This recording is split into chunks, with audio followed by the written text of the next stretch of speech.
It's good. ఒక వారం ఇక్కడే ఉంచండి. ఒక మెడికల్ సైక్యులేషన్స్ అయిపోయిన తర్వాత ఇంటికి తీసుకెళ్లొచ్చు. ఓకేనా? Thank you.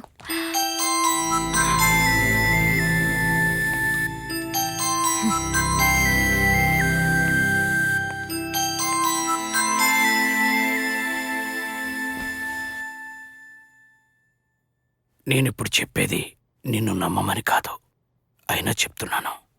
నేను చేసే పనులు, నా జీవన శైలి, వీటి దేని గురించి కూడా నేనెప్పుడూ బాధపడలేదు. నాకేది కరెక్ట్ అనిపిస్తే అదే నేను చేశాను. నేను చేసేది నాకు న్యాయం అనిపించేది.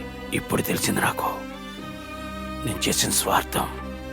ఇప్పుడు నువ్వు చెప్పాకే తెలిసింది నాకు. ఒక్క విషయం, నువ్వంటే నాకు ఇష్టం. మీ నాన్నగారితో మాట్లాడాను, ఆయన ఒప్పుకున్నారు. వెంటనే నిన్ను పెళ్లి చేసి తీసుకొచ్చేశాను. కానీ ఇప్పుడు నువ్వు నవ్వుతుంటే నాకు అర్థమైంది. పెళ్ళైనప్పటి నుండి నీ మొహంలా నవ్వే చూడలేదు. సరే, ఇప్పుడు దేని గురించి ఆలోచించకుండా దయచేసి రెస్ట్ తీసుకోండి. మనం తర్వాత మాట్లాడుకుందాం.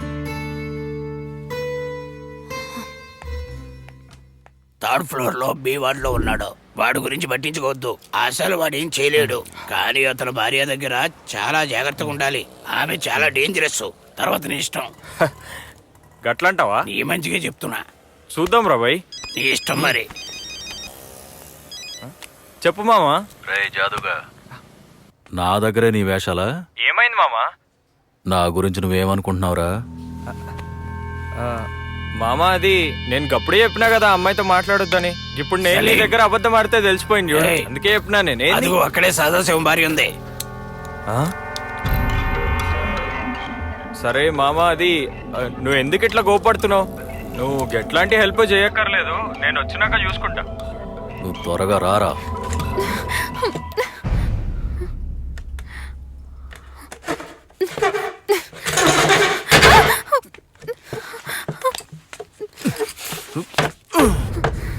ఏయ్, నీకు అసలు ఓపిక అనేదే లేదా? ఏంటి నీ ప్రాబ్లం? నా ప్రాబ్లం ఏమై ఉంటుందని అనుకుంటున్నావు నువ్వు?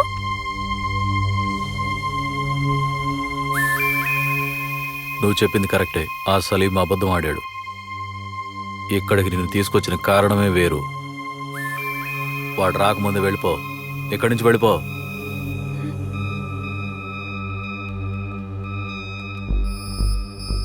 చూడు, నీ లవర్ని కొన్ని రోజులు పోలీసు వాళ్ళకి, మాలాంటి వాళ్ళకి కనపడొద్దని చెప్పు. వెళ్ళు.